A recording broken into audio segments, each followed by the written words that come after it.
বুশরা সহ 6 জন। তারা কি করেছে?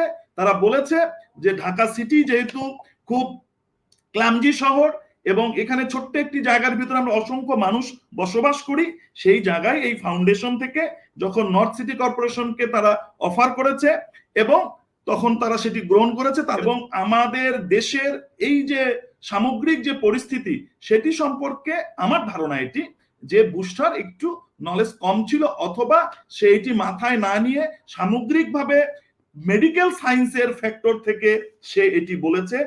চিফ হিট অফিসার নিয়ে যে এত কথা হচ্ছে বা আমাদের উত্তর দক্ষিণ কর্পোরেশন যে এই উদ্যোগটি নিয়েছেন এবং উনি একজন হিট অফিসারকে নিয়োগ করেছেন, সেটি হচ্ছে আমাদের অজ্ঞতার কারণে এবং আমরা না জানার কারণে আমরা নানা ধরনের ট্রল করছি। এবং আমি মনে করছি যে আমাদের শুধু যে জেনারেল পিপলরা এটার সঙ্গে যুক্ত হয়ে পড়েছেন না, আমি গতকালকেও কিছু ইয়েতে দেখেছি যেখানে আলোচনা হচ্ছিল এবং সোশ্যাল মিডিয়াতে আমি দেখেছি যে অনেক গুণীজনও রয়েছেন এবং আমি খুব অবাক হয়েছি যে তারা স্বাভাবিক বিষয়টাকে অস্বাভাবিকতার ভিতর ঠেলে দিচ্ছে। হ্যাঁ, হতে পারে সে যেহেতু ছোট মেয়ে, প্রথম কাজ করছে এবং এটা পৃথিবীতে নতুন একটি ধারণা। কেন ধারণাটা হয়েছে আপনাকে আমি বলি। প্রথমেই বলতে হবে যে হিট ওয়ার্মিং কি। এখানে হিট দিয়ে আসলে কি বোঝানো হয়েছে, এই চাইটি হিট। আমরা এই শব্দ চয়নগুলো তো নিয়ে আমরা খুব খারাপ কথা বলা শিখেছি এবং আমি এগুলো বলতে চাই না। এই কারণেই বলতে চাই না কারণ সোসাইটিতে আমাদের অনেকেরই অনেক কিছু করার আছে। রেসপন্স যেমন শাওন আশরাফ, উনি যদি সোসাইটিতে দেখে বা ওনাকে দেখে কোনো বিরূপ কিছু তৈরি হয়, সেটিও শাওন আশরাফের জন্য খারাপ বা আমার জন্য খারাপ।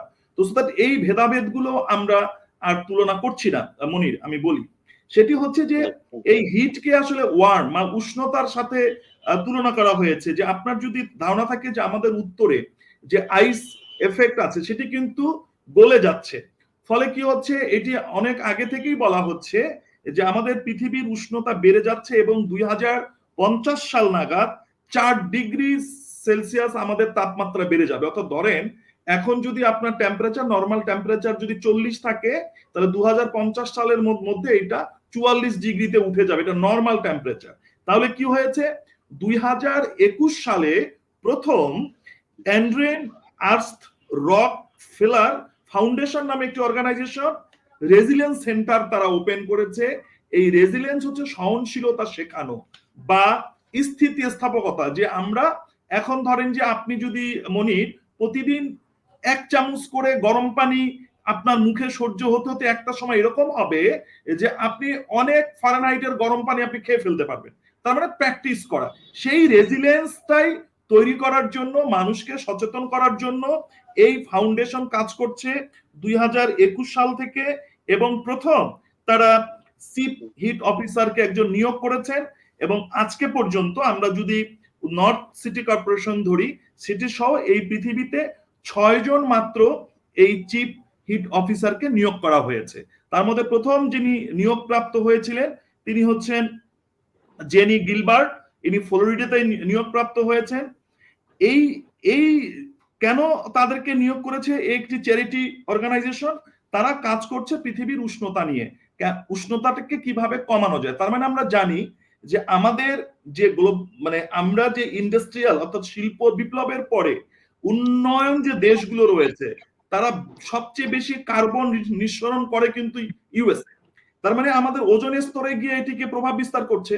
এবং আপনি রিসেন্ট যদি আরো খেয়াল করেন যে এই অঞ্চলের পশ্চিম ভারত অর্থাৎ হলো দিল্লির ওই অংশে আপনার গরম কিন্তু বেড়ে গিয়েছে এবং সেখানে মাঝে মাঝেই মেঘাচ্ছন্ন হয়ে, এটার কারণ হচ্ছে এটি একটি ধর্মীয় আবার একটি বিষয় রয়েছে সেখানে। সেখানে কি, সেখানে হচ্ছে যে আমাদের দেশে যেরকম খড়কুটো বা যেটাকে আমরা নাড়া বলি, অর্থাৎ ধান কাটার পর যে অংশটুকু থাকে, সেটি আমরা কি করি, আমরা চাষ করে ফেলি জমির ভিতরেই এবং সেটি কাদা মাটি হয়ে সেটি কিন্তু পচে যায়।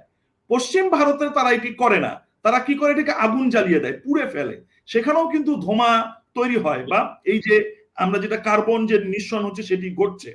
তাহলে এখন বিষয়টি কি দাঁড়াচ্ছে, আপনাকে দুটো খুব সুন্দর কথা মনির আপনাকে মাথায় রাখতে হবে যে আমাদের এই 2050 সালে নাগাদ যে এই যে 4 ডিগ্রি সেলসিয়াস যে আপনার তাপমাত্রাটা বেড়ে যাবে, সেই তাপমাত্রা বেড়ে গেলে আমরা সেখানে রেজিলিয়েন্স করব কিভাবে, আমাদের সেই সহনশীলতা কিভাবে হবে, সেটি অ্যাওয়ারনেস করার জন্যই আসলে এই ফাউন্ডেশনটি কাজ করছে।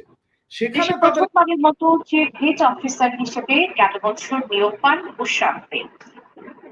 অডিও, আচ্ছা, তো যেটি হয়েছে যে সেই ধারাবাহিকতায় এরা কি করে, এই অর্গানাইজেশন কিন্তু রিপন ভাই একটা বিষয়, যেই কারণে অর্গানাইজেশন ওনাকে নিয়োগ দিয়েছে সেটা তো আলোচনার বিষয়, আপনি যেটা বললেন। কিন্তু নিয়োগ দেওয়ার পর গত এক বছরে বাংলাদেশের আবহাওয়া পরিবর্তনের জন্য বা উনি এখন পর্যন্ত সফলভাবে কি কাজগুলো করেছেন বলে আপনি মনে করেন? বা এই যে গত কয়েকদিন ধরে ওনার বেশ কিছু পরামর্শের বিষয় যদি বলি, যে ছাতা নিয়ে বের হওয়া বা ফ্যান নিয়ে বের হওয়া, ব্যাগের মধ্যে ফ্যান রাখা, এরকম এগুলো লজিক্যাল। হ্যাঁ, right, this is the good question. এটি আমাদের মেডিকেল সায়েন্সের সঙ্গে রিলেটেড। তাহলে responsibility of the heat officer, তাহলে এই হিট অফিসারের আসলে রেসপন্সিবিলিটি কি?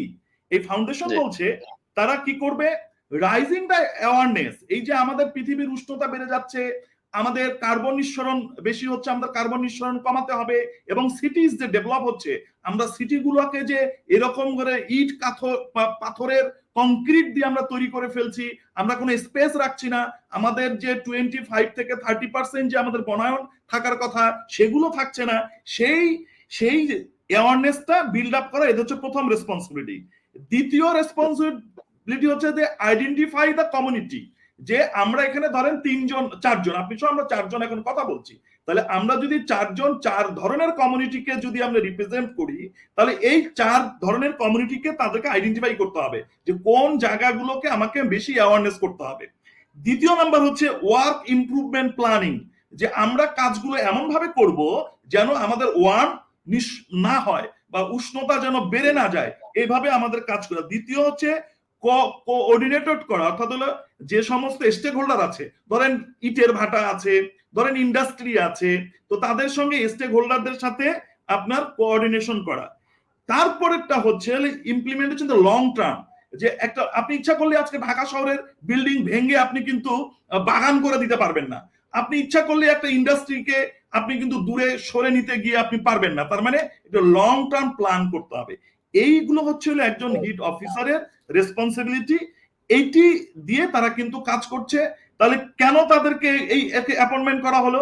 এদেরকে অ্যাপয়েন্ট করা হয়েছে এজ এ ট্রায়াল বেসে। আমি তো বললাম পৃথিবীতে এই 6 আমাদের বুশরা সহ 6 তারা কি করেছে, তারা বলেছে যে ঢাকা সিটি যেহেতু খুব ক্লামজি শহর এবং এখানে ছোট্ট একটি জায়গার ভিতরে আমরা অসংখ্য মানুষ বসবাস করি, সেই জায়গায় এই ফাউন্ডেশন থেকে যখন নর্থ সিটি কর্পোরেশনকে তারা অফার করেছে এবং তখন তারা সেটি গ্রহণ করেছে, তাদের সাথে তারা কাজ করবে।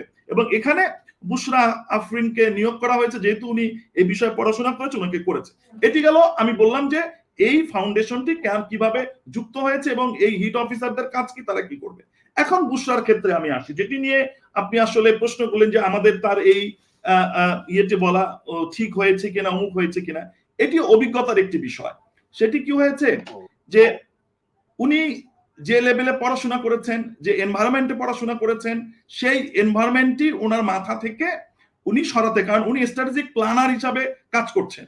এখন একজন শ্রমিক বা একজন রিক্সা চালক, যে তার যে ক্যাপাসিটি, তার যে ক্যাপাবিলিটি এবং আমাদের দেশের এই যে সামগ্রিক যে পরিস্থিতি, সেটি সম্পর্কে আমার ধারণা এটি যে বুশরার একটু নলেজ কম ছিল, অথবা সে এটি মাথায় না নিয়ে সামগ্রিকভাবে মেডিকেল সায়েন্সের ফ্যাক্টর থেকে সে এটি বলেছে কন্ডাক্ট করার জন্য। কেন কন্ডাক্ট করার জন্য বলছে? সেটা হলো যে হিট অ্যাওয়ারনেসটা মানুষের ভিতর যেন তৈরি হয়, না হলে কি হবে, না হলে আমাদের ফিজিক্যালি আমরা কিসে কিসে গিয়ে সমস্যায় ফেলবো। আমরা 4টা জিনিসে আমরা গিয়ে সমস্যায় ফেস করব। নাম্বার 1, এটাকে বলা হয় এনহাইড্রোসিস হবে আমাদের, অর্থাৎ অ্যাবসেন্স অফ সুইটিং। আমাদের শরীরের যে পরিমাণ ঘাম হওয়ার কথা সেটি একদম ড্রাই হয়ে যাবে আমার শরীর, এবং এই শরীর ফলে মাসেল পেইন হওয়া শুরু করবে, মাথা মোটে হেডেক হবে। 2 নাম্বার হচ্ছে হলো ট্যাচিপেনিয়া, যেটাকে আমি বলি টেকপেনিয়া, এটাকে আমরা বলছি। হাইপোটেনশন তৈরি হয়ে যাবে,